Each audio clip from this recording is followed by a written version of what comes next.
Nós estamos falando sobre a importância da igreja local, já temos visto algumas características, algumas coisas importantes a respeito da vida da igreja, a importância da igreja local, coisas aqui que nós já falamos.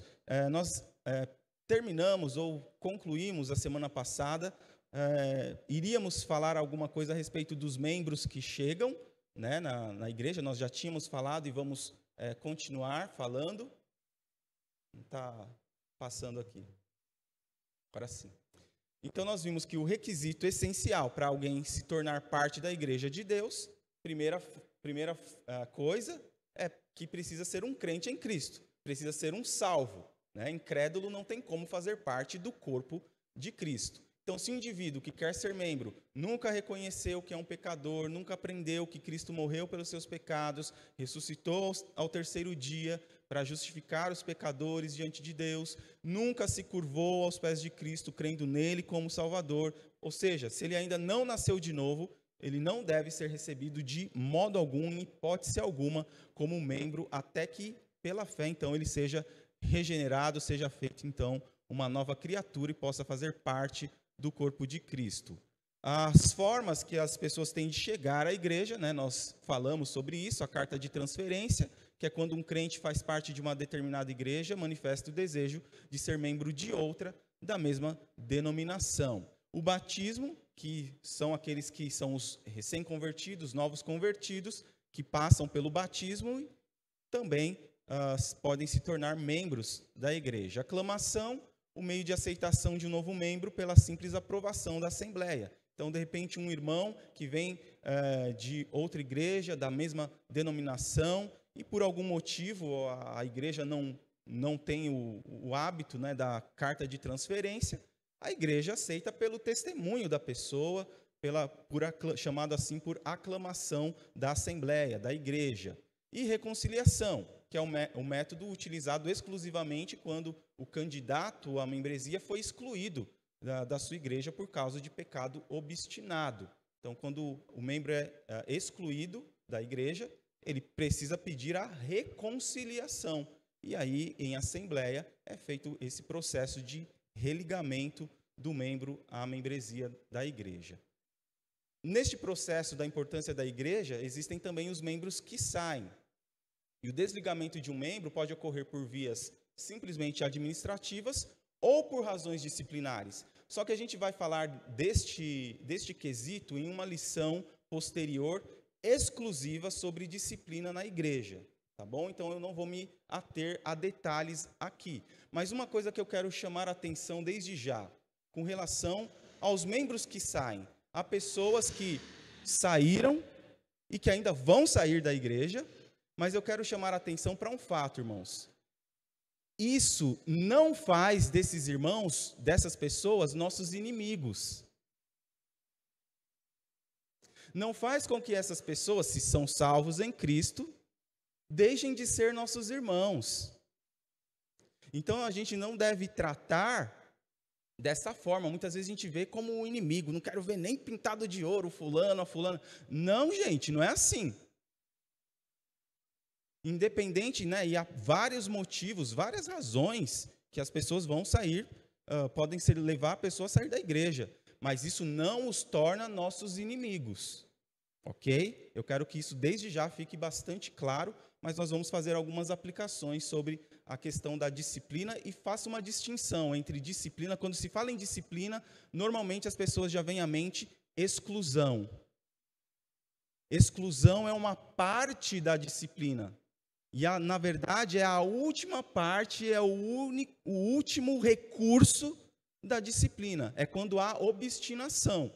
É quando não há arrependimento. Aí não tem o que fazer. É necessário a exclusão. E tem a exclusão, né, o desligamento, enfim, o termo que você queira usar, né, e Paulo, nas Escrituras, vai usar a entrega a Satanás, por exemplo. Jesus vai dizer para considerar como gentil e publicano.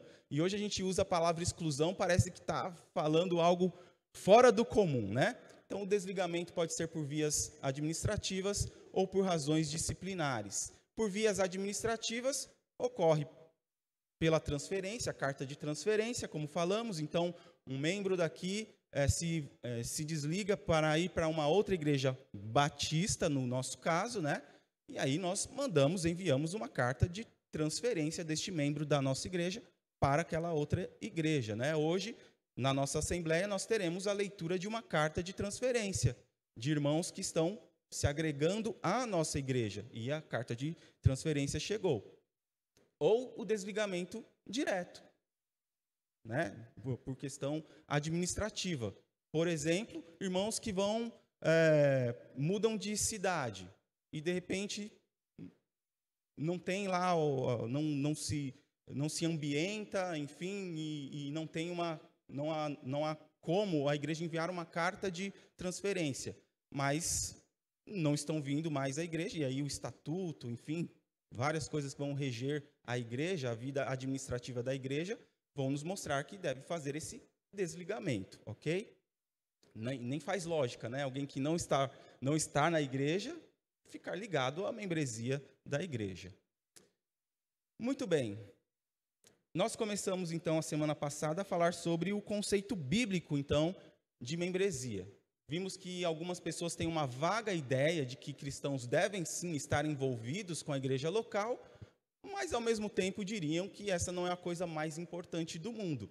Então, como a gente fala, tanto faz como tanto fez, ser membro ou não ser membro, ou, nesse tipo de pensamento, a ideia é que os cristãos possam passar muitos anos pulando de igreja em igreja, ou se decidem frequentar uma igreja por vários anos, não se tornando membro, sem compromisso, tanto faz. Será que é isso que realmente a Bíblia fala? Será que é este o conceito bíblico de membresia? Quando a gente vai para a palavra de Deus, a gente vê os conceitos do Novo Testamento, quando a gente se detém a isso, a gente enxerga a membresia na igreja da forma correta, nós vamos entender que o nosso cristianismo vai mudar. Porque a igreja local também é um dos agentes de Jesus nessa terra. E Jesus, que instituiu a igreja, deu à igreja, não a uma pessoa, não a um indivíduo, mas à igreja, deu a autoridade que um cristão individualmente não tem. E por isso a igreja é importante. E o conceito bíblico de membresia se torna importante. Pensando nisso, o que é uma igreja? Escola Bíblica Dominical. O que é uma igreja? Agora eu estou perguntando e não é uma pergunta retórica. Para você, o que é uma igreja? Somos nós. O que mais? Vamos aprofundar isso. O que é igreja?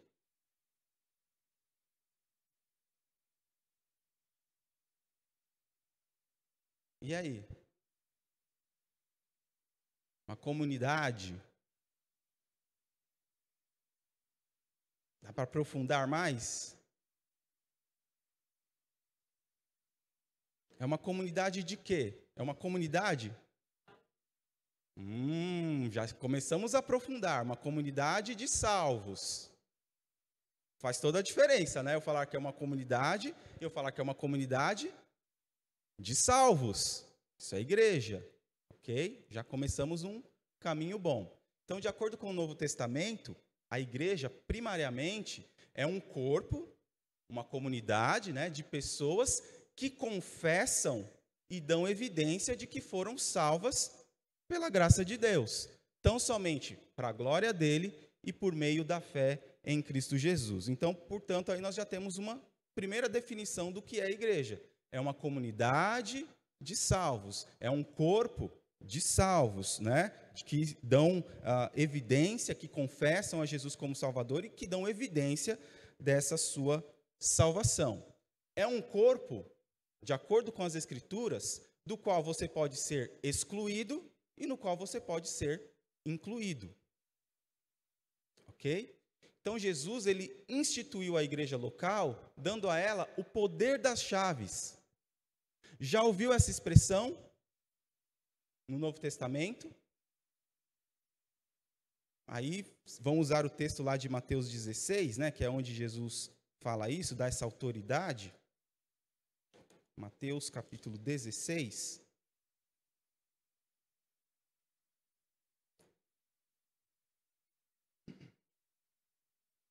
Vou ver aqui a partir do 13, indo Jesus para a região de Cesareia de Filipe, perguntou a seus discípulos: quem os outros dizem que é o Filho do Homem? E eles responderam: uns dizem que é João Batista, outros dizem que é Elias, e outros dizem que é Jeremias ou um dos profetas. Ao que Jesus perguntou: e vocês, quem dizem que eu sou? Respondendo, Simão Pedro disse: o Senhor é o Cristo, o Filho do Deus vivo. Então lhes afirmou: bem-aventurado é você, Simão Barjonas, porque não foi carne e sangue que revelaram isso a você, mas meu Pai que está nos céus. Também eu lhe digo que você é Pedro, e sobre esta pedra edificarei a minha igreja, e as portas do inferno não prevalecerão contra ela. Eu lhe darei as chaves do reino dos céus. O que você ligar na terra terá sido ligado nos céus, e o que você desligar na terra terá sido desligado nos céus. Então Jesus ordenou aos seus discípulos que não dissessem a ninguém que ele era o Cristo. Versículo 19: eu lhes darei as chaves do reino dos céus. Então Jesus dá essa autoridade, este poder das chaves, o que significa de uma maneira específica que a igreja pode sim afastar uma pessoa de sua membresia sob a autoridade de Jesus, sob a autoridade da palavra de Deus. O que ligares na terra será ligado no céu. O que for desligado na terra será desligado no céu. E isso não tem relação alguma, e a gente vai ver, vai entender melhor esse conceito, não tem a ver com salvação. Não tem a ver com salvação, ok? A gente vai falar um pouquinho mais sobre isso. Então, o Novo Testamento ensina que a igreja é para os crentes, para os salvos, para aqueles a quem o Espírito Santo, o Espírito de Deus, outorgou o novo nascimento e que se reúnem como uma comunidade pactual. Nós somos, então, uma comunidade de salvos, a igreja é uma comunidade de salvos, e uma igreja e uma comunidade que mantém um pacto, que precisa ter um pacto, todos falando a mesma língua, falando a mesma linguagem, todos indo numa mesma direção. Isso é um pacto, não é? Quando a gente faz um pacto com alguém, a gente está concordando em caminhar junto, está concordando em caminhar no mesmo sentido, em caminhar junto num mesmo objetivo. Isso é um pacto. E a igreja é também uma comunidade de novos nascidos, né, que se reúnem nessa comunidade pactual. A igreja, então, é o corpo de Cristo, o ajuntamento local de cristãos comprometidos com Cristo e uns com os outros. Quando a gente se torna cristão, a gente está dizendo que estamos nos identificando com Cristo, mas também com os demais seguidores de Cristo, com os discípulos de Cristo. O batismo tem esse sentido de identificação. Eu sou identificado como um discípulo de Jesus e eu estou me identificando com os demais discípulos de Jesus, com os demais seguidores de Jesus. E quando eu me torno membro de uma igreja, eu estou dizendo, em outras palavras, que eu estou me identificando com aquela igreja. Eu estou me identificando com aquela comunidade de salvos, com aquela comunidade que tem um pacto, e eu concordo com este pacto, com esses discípulos, com esses seguidores de Jesus. Por que nós devemos unir-nos a uma igreja, né? Por que você deve se unir a uma igreja? Ser membro de uma igreja é um assunto crucial para que a gente entenda ao que Cristo está nos chamando. Cristo nos chama ao discipulado, Cristo nos chama para uma vida de renúncia. É para isso que Cristo nos chama, uma vida de renúncia. Nós estamos aqui para nos doar um ao outro, não receber.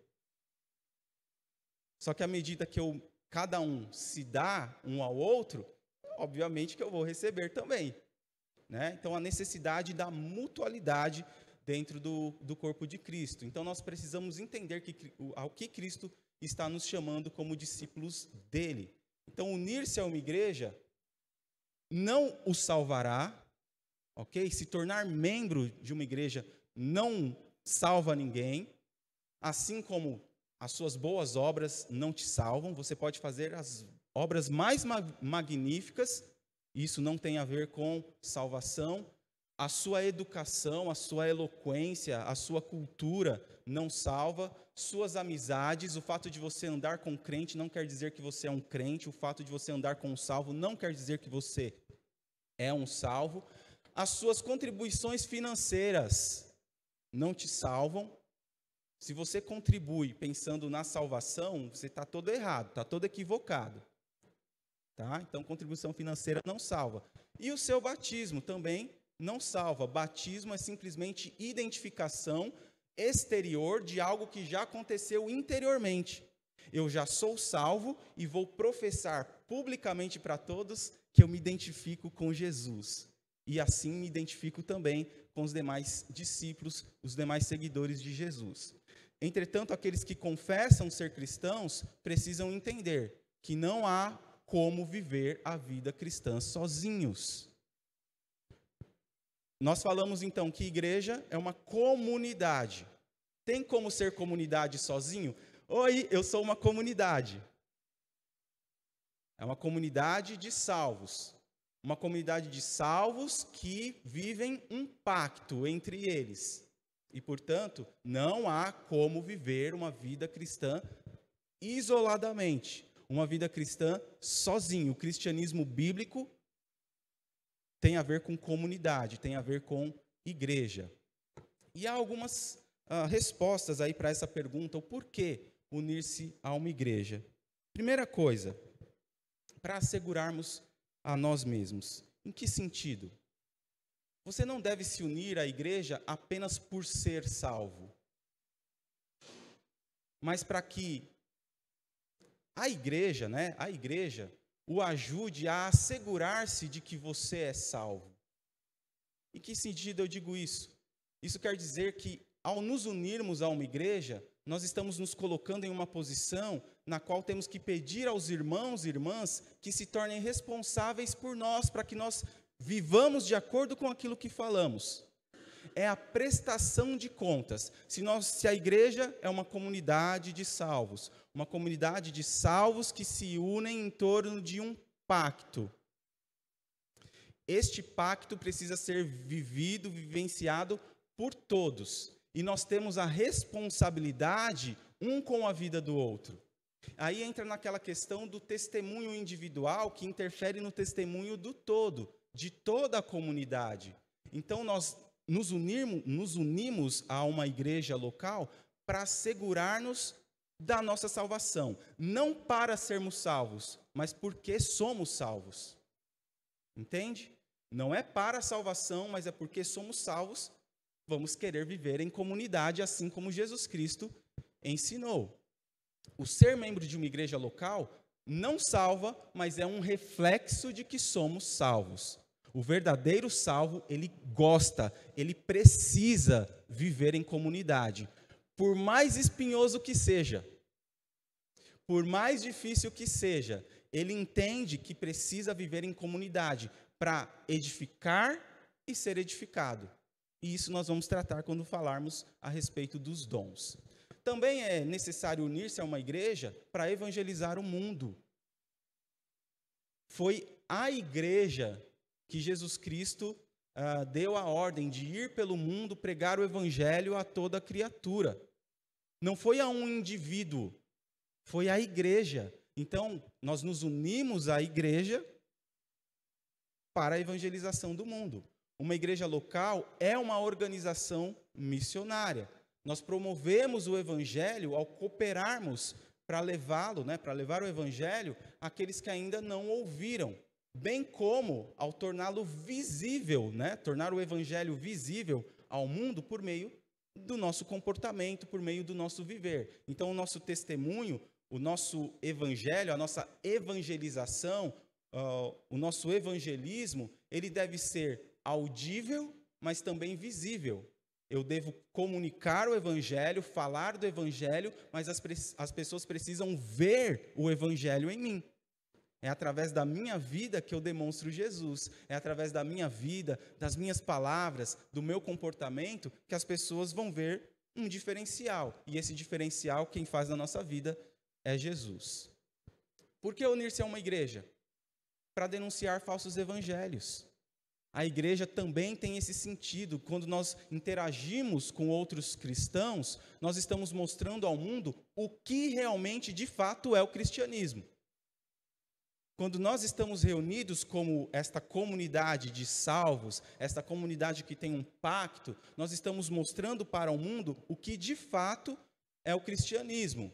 E então una-se a outros cristãos em aliança para tornar conhecida a verdade. Nós estamos unidos aqui com um propósito de fazer a verdade ser difundida, a verdade ser propagada, a verdade ser proclamada. Que verdade? A verdade do Evangelho. O que é o Evangelho? Que Jesus Cristo veio a este mundo, morreu, ressuscitou ao terceiro dia, e Ele está vivo à destra de Deus, e um dia voltará para buscar todos aqueles que são seus. Precisamos anunciar essas boas novas. Estamos às vésperas aí do Natal, né? Onde nós celebramos o nascimento de Cristo. Muitos condenam, né? Celebrar o nascimento de Cristo, mas há este evento, um evento fundamental na história, e certamente nós devemos sim celebrar que Jesus Cristo nasceu, e Ele nasceu com esse propósito, de morrer para resgatar o povo dos seus pecados. Então nós denunciamos também falsos evangelhos. Por que unir-se a uma igreja? Para glorificar a Deus. Deus, Ele tem a intenção que a maneira como nós nos amamos uns aos outros nos identifique como pessoas que seguem a Cristo. Olha, vocês serão conhecidos como meus discípulos se vocês se amarem uns aos outros. Foi o que Jesus disse, entre tantas outras coisas. Mas Ele chamou a atenção para isso, para o fato do amor. Olha, vocês serão identificados como meus discípulos se vocês amarem uns aos outros. E Ele vai mais a fundo. Se vocês amarem uns aos outros, assim como eu vos amei. Por que Ele tinha que dificultar, né? Porque não podia parar só no amar uns aos outros. Não, mas é amar assim como eu vos amei. Então é um amor sacrificial. É um amor que se doa. É um amor que vê primeiro o outro, não primeiro o eu. Diferente da nossa tendência natural, que é egoísta. Nós temos uma tendência natural ao egoísmo por conta da nossa natureza decaída. Mas Deus, Ele tem essa intenção de realmente que a maneira como nós nos amamos nos identifique como verdadeiros seguidores, como verdadeiros discípulos de Jesus.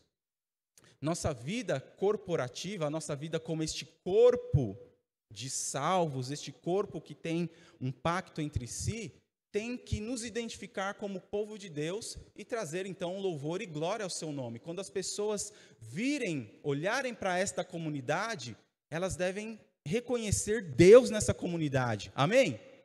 Quando as pessoas olharem para esta igreja, elas precisam reconhecer que Deus faz parte desse negócio, que Deus faz parte dessa comunidade, que Deus faz parte desta igreja. E os relacionamentos com os quais você está se comprometendo vão trazer glória para Deus. Mas o que envolve ser um membro da igreja? O que envolve ser membro da igreja? Fundamentalmente, ser membro de uma igreja envolve, primeiramente, uma vida de arrependimento e fé. Como nós vimos, para se tornar membro de uma igreja, o corpo de Cristo precisa ser um salvo. A igreja é uma comunidade de salvo. Para ser salvo exige arrependimento, reconhecimento de que eu sou um pecador. Isso é arrependimento. A fé em Cristo Jesus para a salvação, a fé em que Cristo morreu para pagar o preço pelos nossos pecados. Então, a vida cristã envolve uma vida de arrependimento e fé. E após o ingresso em uma igreja bíblica, né, uma igreja conforme os padrões do Novo Testamento, o crente passa a ter certos deveres e obrigações diante da irmandade, diante da comunidade a qual ele faz parte, essa comunidade pactual. E como eu disse, acho que foi a semana passada mesmo, nós vivemos uma geração de pessoas cheias dos direitos, mas que se esquecem dos deveres que têm, das obrigações que têm. Então nós queremos e sabemos muito bem os direitos que temos, né? E aqui eu estou falando dos crentes mesmo, né? Da igreja como um todo. Nós nos achamos, sabemos os direitos, mas esquecemos dos deveres que temos como igreja também, como corpo de Cristo também. É claro que todo trabalho e compromisso assumido por um crente diante da sua igreja é voluntário. Ninguém aqui é forçado a nada. Ninguém é forçado a fazer parte do ministério X, Y, Z. Ninguém. É algo que é voluntário. Mas os cristãos que conhecem o ensino bíblico sabem que essa voluntariedade é uma voluntariedade de um servo. Eu sou voluntário porque eu sou servo de Deus, em primeiro lugar. Eu sou servo de Jesus. É a voluntariedade de quem disse: eu sou um discípulo e servo de Cristo e estou comprometido com a sua causa nesta igreja que eu faço parte. Eu reconheço que é voluntário, né? Eu reconheço que eu tenho direitos, mas eu reconheço que eu tenho deveres e obrigações dentro deste corpo, pelo fato de eu ser um servo. E por eu ser este discípulo, servo de Cristo, eu estou comprometido com a causa de Cristo através desta igreja que eu faço parte, através da igreja local a qual eu faço parte. E há alguns aspectos da responsabilidade do crente, né, dentro da igreja, que se desenvolvem aí em pelo menos 3 palavras: comunhão, cooperação e contribuição. Quando nós falamos de comunhão, nós entendemos a convivência amorosa, pacífica, pura e produtiva que deve marcar todo ajuntamento cristão. Ontem nós tivemos um momento gostoso de comunhão, amém? Foi muito gostoso, o culto como um todo, depois o momento que tivemos na nossa reestreia, né, do nosso refeitório, e comemos bastante, foi gostoso demais, foi muito bom, né? E isso faz parte também da comunhão. Então nós entendemos por comunhão isso, essa convivência amorosa, a convivência em paz. Jesus, a palavra de Deus vai dizer, né, enquanto estiver em vós, tende paz com todos os homens. Você deve buscar a paz, nós devemos buscar a pacificação. Só que nós vivemos também uma geração, como eu disse, pessoas que querem os seus direitos, esquecem dos seus deveres e responsabilidades, e ao invés de buscar a paz, querem buscar estar certo. Não, eu quero estar certo. Não, eu estou certo, eu tenho a razão, ao invés de buscar ter a paz, manter a paz. Tem hora que, para manter a paz, eu vou precisar abdicar dos meus direitos. Eu vou precisar abdicar da liberdade ou de liberdades que eu tenha para manter a paz. E a palavra de Deus nos mostra isso. Então, por comunhão, nós entendemos essa interação, essa convivência amorosa, pacífica, pura e produtiva. Né? Produção tem a ver com os frutos que nós desenvolvemos na nossa vida cristã. A comunhão também deve ser seguida de trabalho em prol da saúde espiritual da igreja. Tá? Então, em prol do desenvolvimento, da saúde da igreja, a comunhão faz parte. E a comunhão, uma das coisas que fazem parte da comunhão, é o trabalho de cada membro. É o trabalho em prol da saúde espiritual da igreja. E esse trabalho se dá através do uso dos dons. E cada um aqui tem os seus dons. Não se engane, você tem dons espirituais. Você pode ainda não ter os reconhecido em você. Isso você só vai reconhecer à medida que você trabalha. À medida em que você coloca-se à disposição para servir. Em qual área? Você começa a servir. E você começa a se identificar, você começa a se encontrar. E aí, quando você menos esperar, você tem despertado aquele dom que talvez esteja escondido aí em você. Então, a comunhão ela é seguida também desse trabalho em prol da saúde espiritual da igreja, tá bom? Nós temos aí alguns textos né, que reforçam essa ideia. Romanos capítulo 12 fala, é uma lista de dons. 1 Coríntios 12 a 31, Paulo vai falar sobre também alguns dons ali, ele coloca alguns dons e faz a analogia entre o corpo humano e o corpo de Cristo, a importância de cada membro do corpo, né, para que o corpo funcione bem. Isso é uma realidade, né? A gente pode, pelo nosso corpo humano, quando um membrozinho, por menor que seja, falha, todo o corpo sente, né? Se a gente sente lá a dor lá no dedinho do pé, todo o corpo sente. E essa é a realidade do corpo de Cristo também. Quando um se alegra, o outro se alegra. Quando um chora, o outro chora. Pelo menos essa deve ser a realidade, né? E Efésios 4, 1 a 16, que também há ali naquele meio uma outra relação de dons espirituais que vão ser usados no trabalho em prol da saúde espiritual da igreja. Uma outra característica que envolve o ser membro da igreja, além da comunhão, é a cooperação.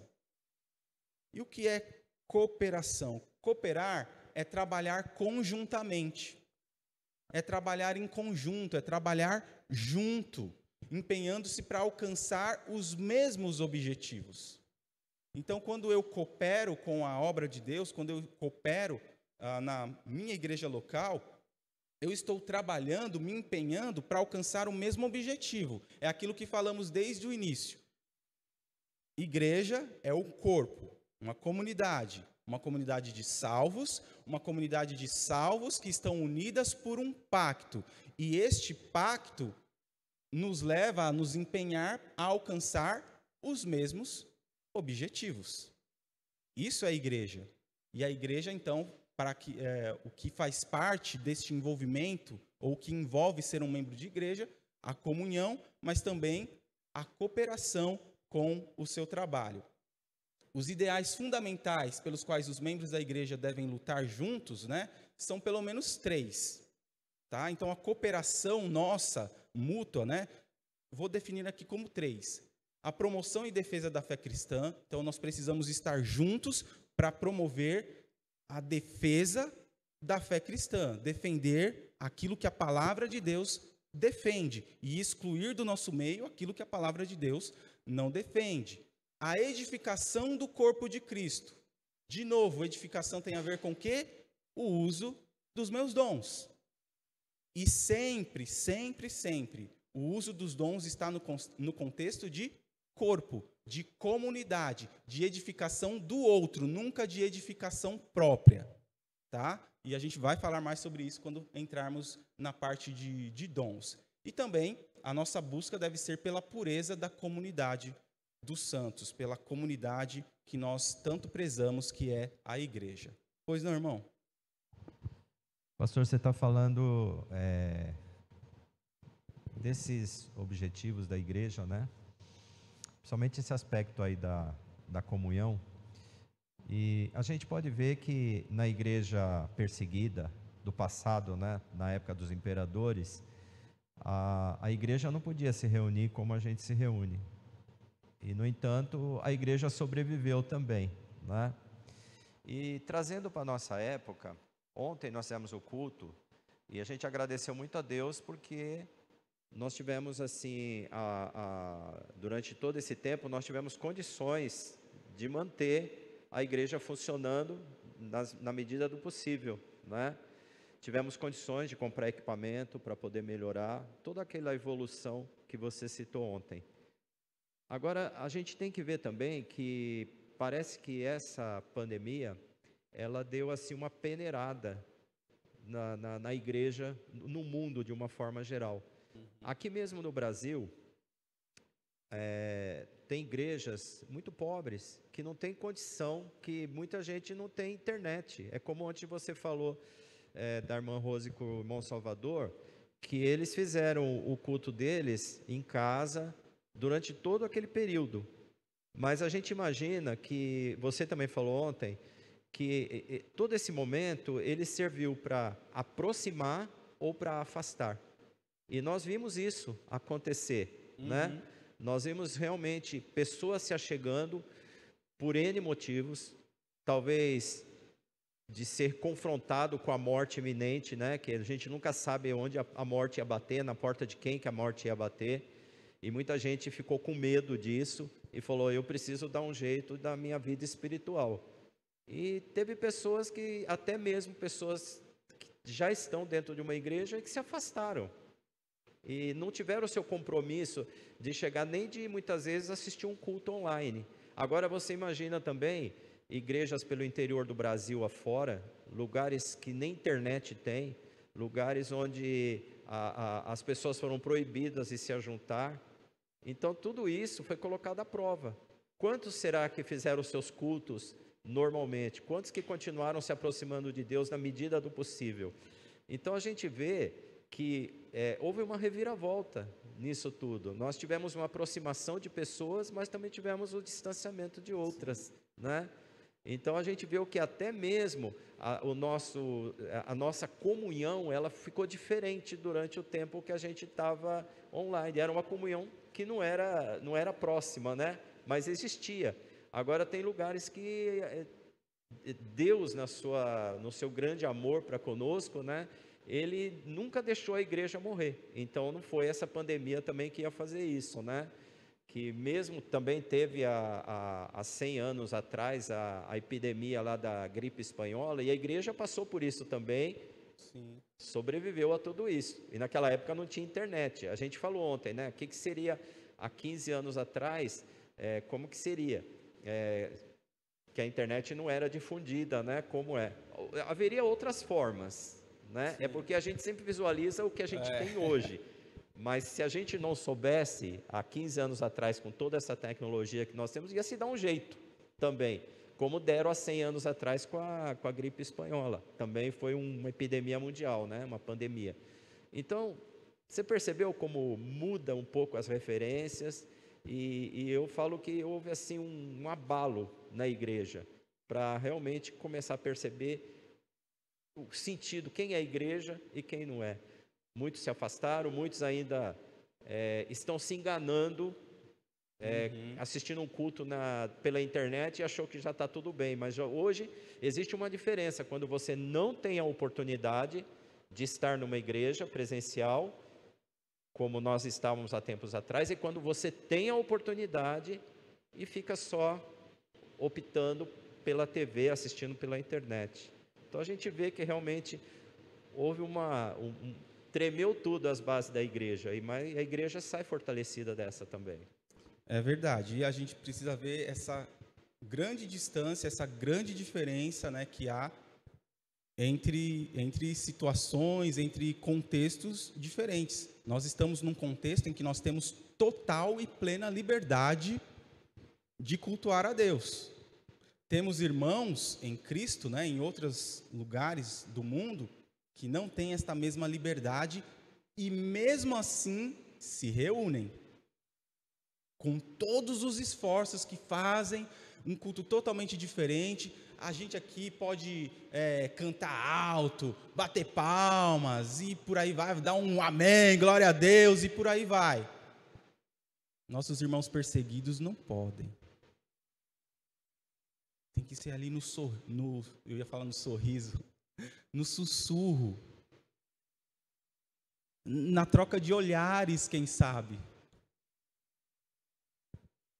Mas a comunhão é uma comunidade de salvos que se reúnem com um propósito de louvar, de engrandecer, de exaltar o nome de Deus e de manter comunhão e cooperação um com o outro. Cooperar trabalhar conjuntamente, se empenhando para alcançar estes mesmos objetivos de promoção, de promover a fé cristã e defender a genuína fé bíblica, a edificação deste corpo e a pureza, manter a pureza da comunidade dos santos. Nós somos chamados santos. Nós somos colocados nessa posição, santos. Entretanto, mais do que uma posição, mais uma condição de que Deus nos coloca por conta da santificação dele, a santificação mais do que posicional, ela precisa ser prática. E aí entra o processo de santificação na nossa vida, de sermos cada vez mais semelhantes ao nosso Senhor e Salvador Jesus Cristo. Para isso fomos predestinados, para sermos conforme a imagem do Filho de Deus.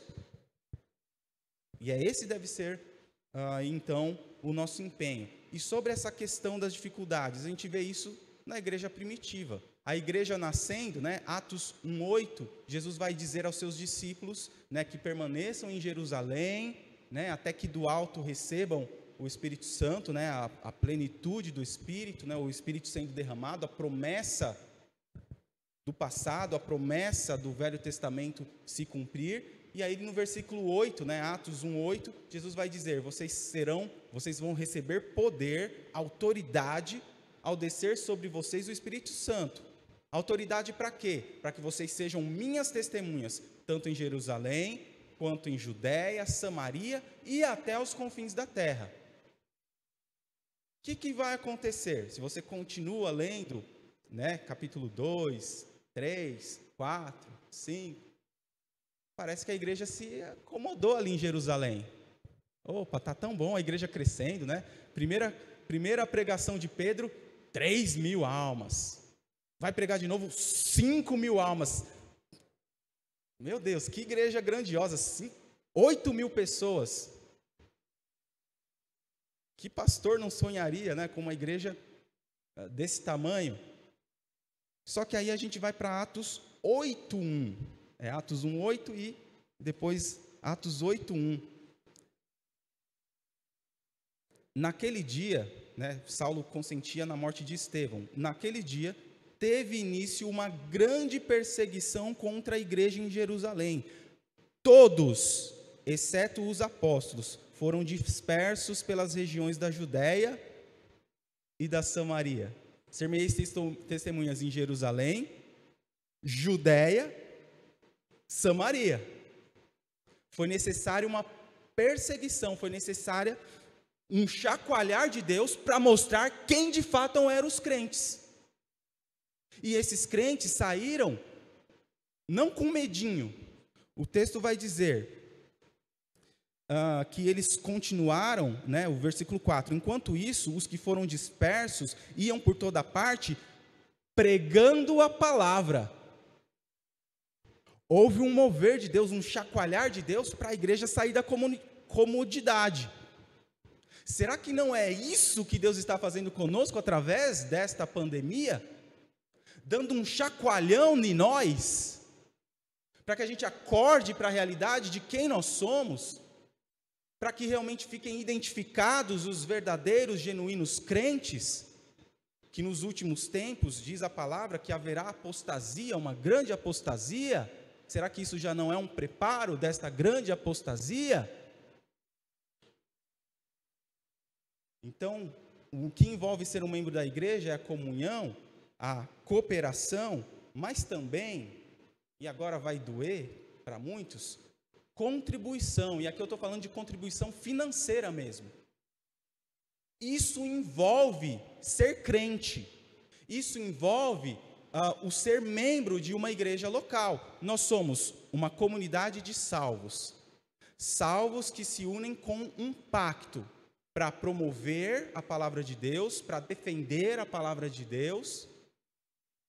E para que a gente promova a palavra de Deus, defenda a palavra de Deus, que os objetivos sejam cumpridos, nós precisamos do quê?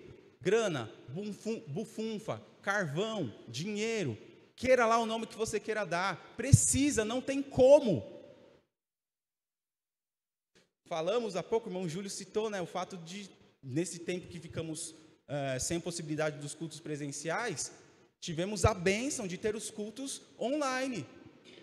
E foi investimento do povo de Deus, na sua fidelidade, na sua contribuição financeira. E nessa questão aqui, que é muitas vezes traz divisões, discórdias, diferenças, muitas vezes, mas a gente precisa evitar dois grandes extremos, nessa questão. Primeiro, o de impor uma obrigação aos crentes de pagar o dízimo, tomando como base a lei mosaica, ok? Primeiro que dízimo não é coisa da lei, a gente vai falar sobre isso. A lei exigia, né, que os israelitas entregassem o dízimo de tudo ao Senhor. E aí há uma série de textos que mostram isso. Levítico, Deuteronômio, próprio livro de Hebreus, no capítulo 7, vai mostrar esta obrigatoriedade, por conta da lei, do povo de Israel entregar o dízimo de tudo.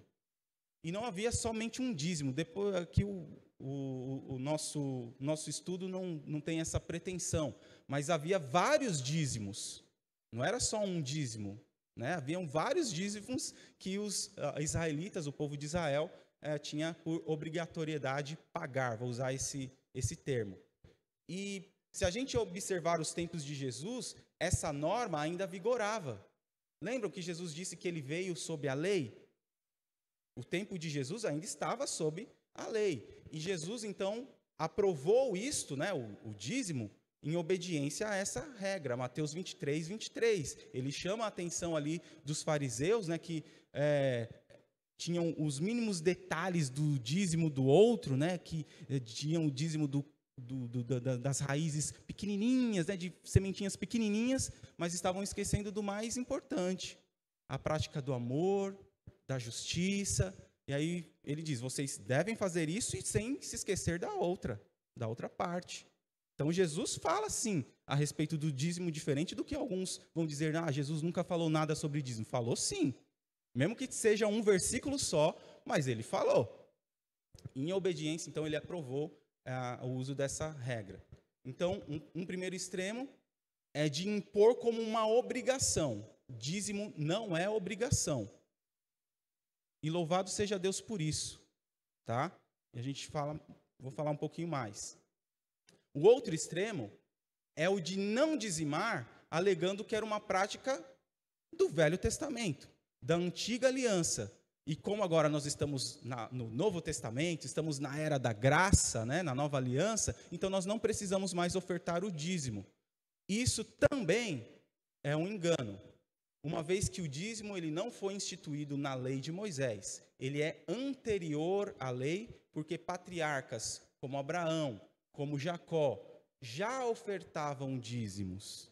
Ou seja, já era uma prática daqueles que serviam a Deus, daqueles que adoravam a Deus, o dizimar. Portanto, não é algo que está sob a lei.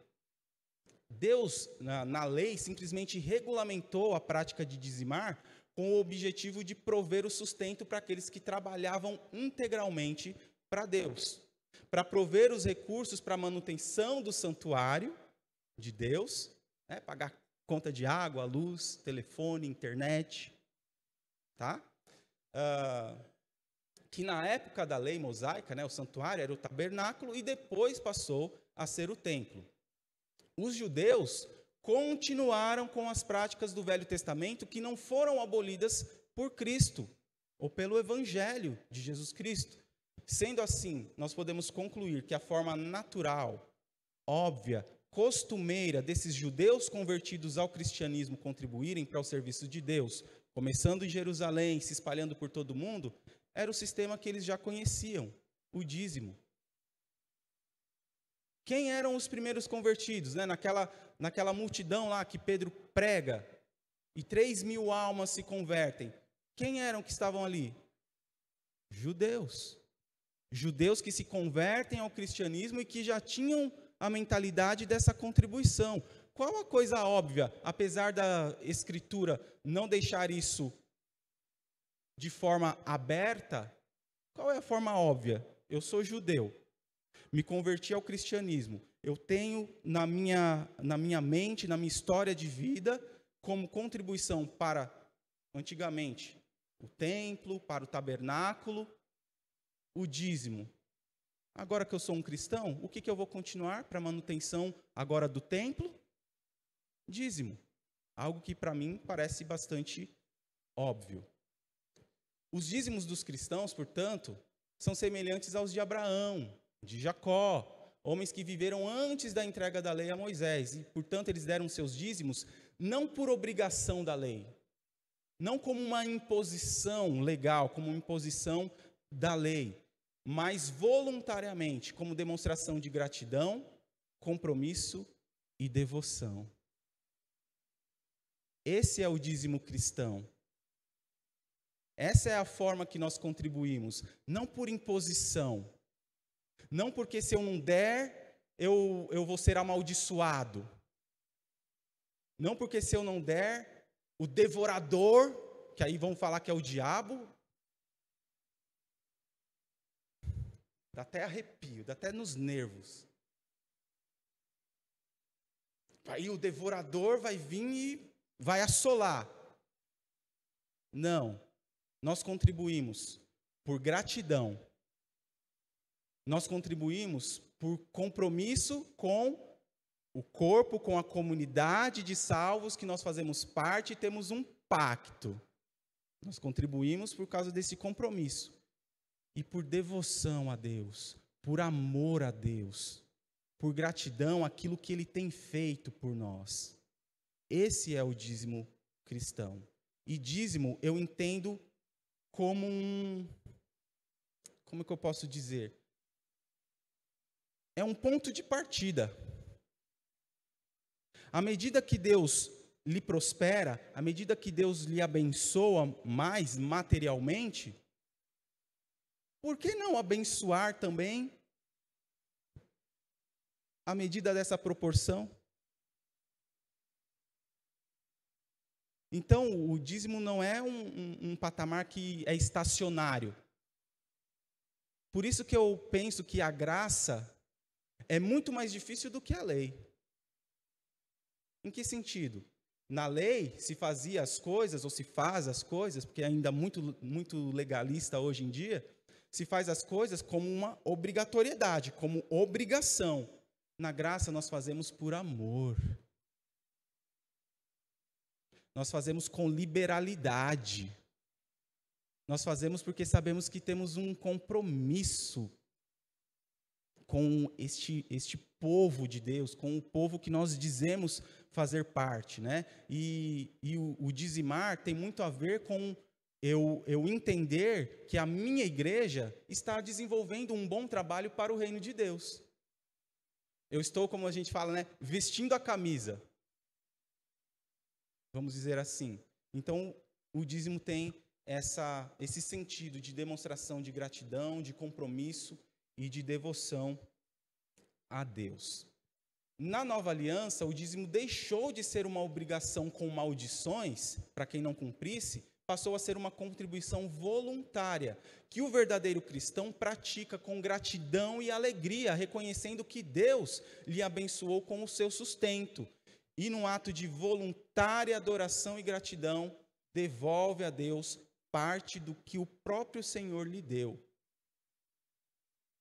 Deus é tão bondoso e tão generoso, né, que, vou usar aqui, vou ser bem didático, né, de 10 laranjas que Ele te dá, Ele pede apenas uma. Mas as outras 9 também devem ser usadas para a glória dEle. Não é usar do jeito que você acha que deve usar. Aí é que está o grande engano, o grande erro, e que mesmo, eu sou dizimista, por que tanta desgraça está acontecendo na minha vida? Deus está me amaldiçoando, mesmo eu sendo dizimista? Primeiro que o dízimo não tem mais a ver com maldição. Mas é óbvio que quando a gente usa aquilo que Deus nos dá de forma errada, nós vamos ter tudo que o homem semear, isso também ceifará. Tudo que a gente planta, a gente vai colher. Independente de ser lá aquele crente generoso, independente de ser aquele crente que ora, aquele crente fervoroso, mas se eu estou fazendo isso com o coração errado, com a motivação errada, eu posso estar fazendo a coisa mais certa do mundo, mas se a motivação está errada, é pecado, se torna pecado. Então há coisas que a gente precisa rever na nossa vida. Uma outra coisa importante no conceito bíblico de membresia. Falei há pouco sobre a questão de que muitos membros sabem dos direitos que têm. Nós somos cheios dos direitos. e nos esquecemos dos deveres que temos. E entre esses deveres, há os deveres do crente, do membro, para com o seu pastor. E a Bíblia fala disso. Né? Não é o pastor que está advogando em causa própria. A palavra de Deus nos apresenta como a comunidade de salvos, que está unida por um pacto, deve tratar com o seu pastor. Primeiro, e eu usei essa expressão mesmo, para exatamente chocar, porque sempre causa um choque essa palavra, né? Submissão, sujeição, né? Mas a palavra de Deus mostra isso, né? Um dos compromissos aí, um dos deveres, uma das responsabilidades do membro para com o seu pastor é a sujeição. E os nossos dias, né, os dias atuais, são marcados por uma verdadeira crise no campo da autoridade. E você que é pai, irmão Júlio que é professor, né, sabe muito bem disso. Uma crise de autoridade, ninguém respeita mais ninguém. Coitado do pastor se falar um a mais, né? Coitado de um professor, né, numa sala de aula, que falar sair um pouquinho ali do limite imposto, vamos dizer assim, o que não pode acontecer, né? Então, existe um desconforto quando se usa essa palavra. Submissão, sujeição, autoridade, né? Há um certo desconforto por parte de alguns, como se essa palavra tivesse simplesmente conotações negativas. Porque ela começou, ao longo do tempo, a tomar uma conotação negativa. Mas, biblicamente, não tem essa conotação de negatividade e a gente precisa encarar o fato de que a Bíblia exige, sim, dos servos de Deus, sujeição. Vai falar sobre sujeição às autoridades governamentais, às autoridades que nos são constituídas. Vai falar da submissão, da sujeição da esposa ao marido. Vai falar da sujeição dos servos de Deus em relação a Deus, em relação a Jesus Cristo. E vai falar também da sujeição em relação à liderança espiritual. Vai falar a respeito da sujeição aos ministros de Cristo. E aí, para não ficar apenas na minha palavra, tem um texto bíblico que é o mais claro, talvez, em tratar disso. Há outros textos aí no meio da lição, mas eu quero ficar nesse, Hebreus capítulo 13, versículo 17, porque ele tanto mostra a responsabilidade, né, o dever do crente em relação ao pastor, mas mostra uma responsabilidade muito grande do pastor também. Hebreus capítulo 13,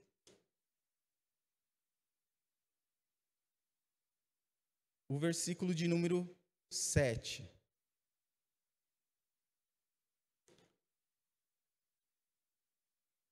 Lembrem-se dos seus líderes, os quais pregaram a palavra de Deus a vocês, e considerando atentamente o fim da vida deles, imitem a fé que tiveram.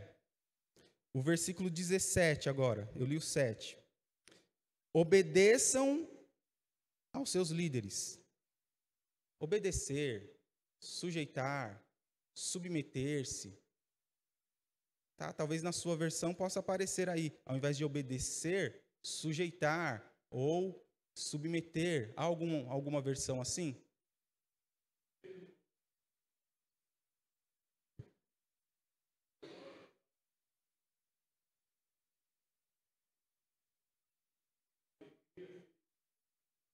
Isso.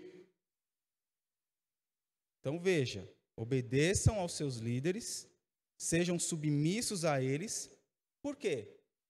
Pois eles zelam, eles cuidam pela alma de vocês, como quem deve prestar contas. De quem é a responsabilidade maior aqui? Quem deve prestar contas. Para quê? Por que você deve obedecer, ser submisso?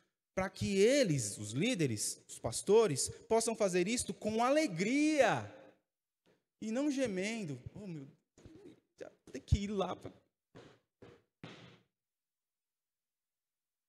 Do contrário, né, se ele não fizer com alegria, mas fizer gemendo, isso não trará proveito nenhum para vocês. Olha aqui o que Paulo então está mostrando para nós. Que os crentes devem obedecer aos seus pastores, porque eles cuidam do rebanho como quem terá de dar explicações a Deus da forma como ele fez isso, do modo como ele realizou as suas tarefas. Então, um dia, eu estarei diante de Deus com uma grande responsabilidade para explicar a Deus o modo que eu estou conduzindo este rebanho.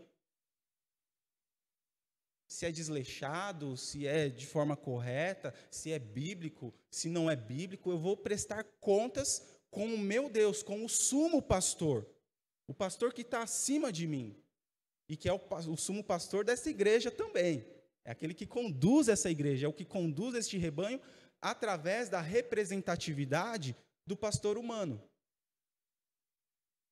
Então o texto mostra isso, que os crentes devem obedecer por conta disso. Um outro dever dos crentes para com o seu pastor é a consideração. Uma coisa importante, só ressaltando a questão da sujeição, é que essa sujeição, ela não é uma sujeição cega. Uma sujeição que vai aceitar cegamente, não, porque foi o pastor falou, está falado, não é nada disso que a Bíblia está falando. Não, porque ele eu tenho a cobertura espiritual. Meu irmão, minha irmã, a cobertura espiritual que você tem é o Espírito Santo. Não é um representante humano. Para com essa ideia. Eu preciso de uma cobertura espiritual. Você tem o Espírito Santo. Tá? Eu não posso fazer nada espiritualmente falando por você. A cobertura espiritual é o Espírito Santo que dá a todo salvo. Todo salvo tem esta cobertura espiritual, se assim podemos dizer, ok? Então não é uma sujeição cega, né, no sentido de, não, o pastor falou, está falado, deixa eu abaixar minha cabeça aqui. Não. A Bíblia também vai afirmar que pastores, que os líderes também são dignos de admoestação, de advertência. E aí chame-se 2, 3 testemunhas e coloca lá na frente da igreja, está acontecendo isso e aquilo. O pastor está fazendo assim, assim, assado. A Bíblia mostra isso. Tá? Então o pastor também é digno de repreensão, de correção por parte da igreja. Então não é uma sujeição cega, que isso fique muito claro. Tá? A consideração também, né? Abra aí 1 Tessalonicenses 5.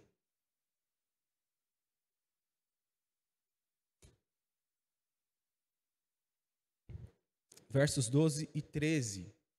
Irmãos, pedimos que vocês tenham em grande apreço, né, em grande estima, em grande consideração, os que trabalham entre vocês, que os presidem no Senhor e os admoestam. Tenham essas pessoas em máxima consideração, com amor, por causa do trabalho que realizam. Grave isso aí, por causa do trabalho que realizam. Vivam em paz uns com os outros. Então, Paulo está dizendo que os crentes não devem agir com descaso, ou ser indiferentes diante da figura do pastor. Estou nem aí, esse pastor está falando aí um monte de abobrinha, só fala abobrinha esse pastor. Não deve ser tratado com descaso ou com indiferença. A consideração devida aos ministros da palavra deve ser atribuída a eles por causa do trabalho que realizam. Esse é o fator primordial. Não é o fato dele ser um bom comunicador, não é o fato de ser carismático, porque carisma sem caráter não quer dizer absolutamente nada. Tem muito nego carismático, mas que o caráter paga não deve, ou deve não paga, paga não deve. Esse é bom, hein? Esse é bom, paga sem dever. Então, deve não paga, é mal falado, pela vizinhança, né? É malquisto pela vizinhança, pelos membros, pelos de dentro, pelos de fora. Faz tudo o contrário do que a Bíblia adverte que deve fazer parte da figura do pastor, né? Então, a consideração é devido ao trabalho que realizam, o fator primordial que torna um pastor digno de respeito e o faz merecedor da amizade, da simpatia dos membros da igreja. Então, eu não estou aqui para ser um animador de público, eu não sou um Silvio Santos. O pastor não está aqui para entreter você. O pastor está aqui para tratar do seu coração, da sua alma, do seu espírito, para alimentar você espiritualmente, para te ajudar na sua trajetória cristã, na sua caminhada cristã, nas suas lutas do dia a dia. Só que, como eu falei ontem, pastor, ainda a gente não tem bola de cristal. É óbvio que nós temos uma sensibilidade, e todo crente tem essa sensibilidade espiritual por conta do Espírito Santo. A gente sabe, a gente percebe, nossa, hoje a irmã Rose, olha, ela não está legal. Alguma coisa tem. A gente percebe, a gente tem essa sensibilidade. Só que eu entendo que mesmo eu tendo autoridade pastoral, eu não tenho autoridade de interferir na vida de ninguém. Como eu sempre venho falando, irmãos, eu estou aqui, estou à disposição. Pode procurar, não tem dia, não tem hora, né? E é por isso que eu evito, né, de dizer aqui, às vezes eu sou cobrado nesse sentido, de dia de folga, porque senão muitos vão se intimidar. Ah, não, hoje é o dia de folga do pastor, aí está lá, está morrendo. Ah, não, é dia de folga do pastor. Não que o pastor não tenha direito, não que o pastor não precise, aliás, precisa sim. Mas a gente não pode esquecer que somos como um médico, por exemplo, né? Nós somos vocacionados para isso, independente de como a gente esteja, a gente está à disposição da igreja. Então, o fator primordial é o trabalho que faz, não é o seu carisma, não é a sua dialética, né? Não é o falar bem. Às vezes pode ser o pastor que fala, nós fumo, nós trouxe, mas é pastor. Prega a palavra de Deus. Ama o rebanho, ama as ovelhas. Tem coração de pastor. E como qualquer pastor, por mais intelectual que seja, somos seres humanos e vamos ter, obviamente, as nossas falhas. Mas o fator primordial que torna um pastor digno da confiança, do respeito, dessa consideração, é o trabalho que ele realiza. E aqui me veio algo que eu acho importante ressaltar aqui, nessa questão de trabalho, lembrando que eu sou falho assim como você. Imagina aqui uma linha. Consegue imaginar comigo aqui uma linha reta? Consegue, né? Então tem uma linha aqui. Esse é o trabalho do pastor. Ele vem realizando ali um trabalho. Olha que trabalho abençoado, tal. Então, a linha está aqui, ó. A linha do trabalho positivo do pastor. Só que o pastor, como eu falei, ele é falho. Aí o pastor dá um errinho aqui, ó. Aqui é o trabalho bom. Aqui é a parte deficitária. Qual que é a nossa tendência? Esse pastor não presta. Esse pastor isso, esse pastor e aquilo. Por quê? E não se considera todo o bom trabalho que foi realizado. Aí um deslize, pronto. Já não serve para ser pastor. Vou para outra igreja. Vá com Deus e com as pulgas. É fator primordial, o que torna digno do respeito, o trabalho. E como eu disse ontem, e eu reafirmo isso, e não é para me vangloriar, não. Deus sabe o quanto eu trabalho. Deus sabe o quanto eu me empenho por esta igreja.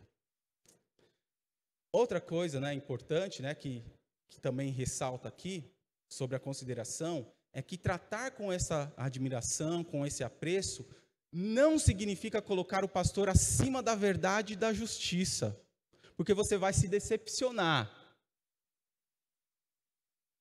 Tem muita gente que eu sei que decepcionou, que colocava o pastor, eu fico com medo disso. Eu fico com medo, quando fala, pastor, esse pastor isso, exaltando, eu fico com medo disso. Eu falo, essa pessoa, a hora que eu tocar em algum pontozinho, pequenininho na vida dessa pessoa, pronto, já acabou. E é exatamente isso que acontece.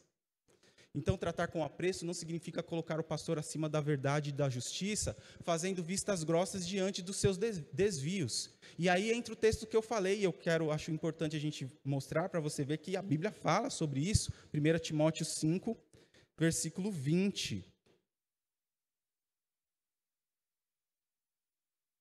Vamos ler a partir do 17, né? Então, deve ser considerados merecedores de pagamento em dobro os presbíteros que presidem bem, especialmente os que se esforçam na pregação da palavra e no ensino.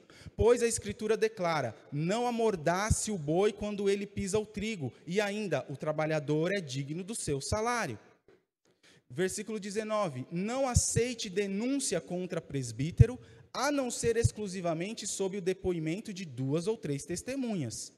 Quanto aos que vivem no pecado, repreenda-os na presença de todos, para que também os demais temam. Então, o texto está dizendo que pastor é passível, sim, de repreensão por parte da igreja. Então, se o pastor, utilizando-nos lá, que ele deve ser considerado por conta do trabalho, se o pastor, desculpa a expressão, é um vagabundo, a igreja tem todo o direito de repreendê-lo, de chamar a atenção. E se for o caso, né, dá um belo pé.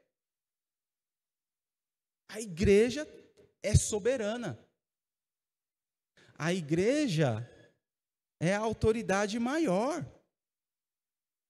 Não sou eu quem manda na igreja. Eu não sou dono da igreja, o pastor não é dono da igreja. É a igreja que é soberana. Deus nos deixou com essa responsabilidade de dirigir, de orientar, de cuidar do rebanho de Deus aqui nessa terra. Então, tratar com apreço, fique bem claro, não é colocar o pastor acima da verdade e da justiça, como se ele fosse inerrante, como se ele fosse o super-homem que não vai errar nunca, e fazer vistas grossas diante dos desvios que ele tenha, seja desvios doutrinários, seja desvios daquelas características lá de 1 Timóteo 3, a gente vai falar sobre elas quando entrarmos nessa questão dos oficiais da igreja. E um outro dever do crente para com seu pastor tem relação com o sustento. É uma responsabilidade do rebanho também, o sustento do seu pastor. Nós acabamos de ler aqui, né, o versículo 17 de 1 Timóteo 5. Devem ser considerados merecedores, né, talvez a sua versão vai aparecer aí, de duplicada honra. Essa palavra honra, no seu original, tem o sentido de honorários. Então, é duplicados honorários. E essa minha versão aqui já traduz, devem ser considerados merecedores de pagamento em dobro os presbíteros que presidem bem. Olha aqui, fica bem claro. Os pastores, né, os presbíteros que presidem bem, que dirigem bem, especialmente os que se esforçam na pregação da palavra e no ensino. Essa é a responsabilidade do pastor. O pastor muitas vezes é cobrado de coisas que não são responsabilidade exclusiva do pastor.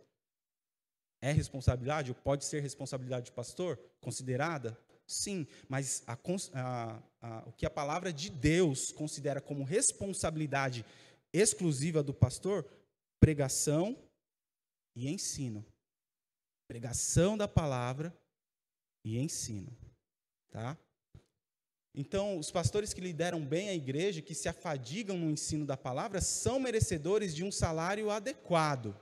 E aqui, eu quero erguer as minhas mãos aos céus pelo fato da minha igreja preocupar-se comigo, com a minha família. Louvado seja Deus pela vida de vocês, de que desde o primeiro dia que foi feita a proposta, né, para que a gente assumisse, né, a liderança da igreja, o pastorado, eu me lembro sempre, né, me lembro como se fosse ontem. Os irmãos da diretoria, né, reunidos, me chamaram ali para o gabinete pastoral, começaram ali a conversa, até que chegou o ponto dessa questão do sustento. E eu lembro o irmão Daniel, na época, o presidente da igreja, todo acanhado, todo constrangido, né? Olha, pastor, esse aqui é o valor que a igreja pode abençoar. Assim, ele veio tão constrangido que eu falei, meu Deus, vai ser uma merreca. Vamos lá, Deus. E, gente, para a glória de Deus, para que vocês entendam, para que vocês compreendam, não desmerecendo, muito pelo contrário, sou muito grato pelo que Cidade Ademar fez por mim, mas é o valor que foi apresentado maior, superior daquela igreja, né, grande e tal, né, que às vezes a gente tem uma ideia.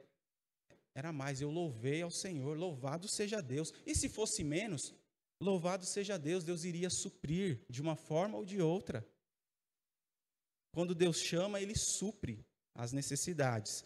Mas eu louvo a Deus porque ao longo desses 5 anos, né, Deus tem suprido as necessidades através da fidelidade, do amor, dessa responsabilidade dessa igreja. Louvado seja Deus por essa mentalidade que a igreja tem, que a diretoria da igreja tem de preservar um bom salário para o seu pastor. Se algum pastor que passou por aqui reclamou de salário, olha, não sei não, hein? Mas cada um vai dar conta de si mesmo a Deus, né? Então, sendo cada membro da igreja responsável por prover os recursos que deverão compor o sustento material do ministro do Evangelho. Então, pastor que lidera bem, que guia o rebanho na pregação, no ensino da palavra, é merecedor de um salário adequado, né, porque ele está se desligando de todos os vínculos empregatícios, e eu sou adepto daquilo que a palavra de Deus nos diz, que o pastor deve, eu entendo o pastor como integral, deve ser integral na obra de Deus, se dedicar integralmente à obra de Deus.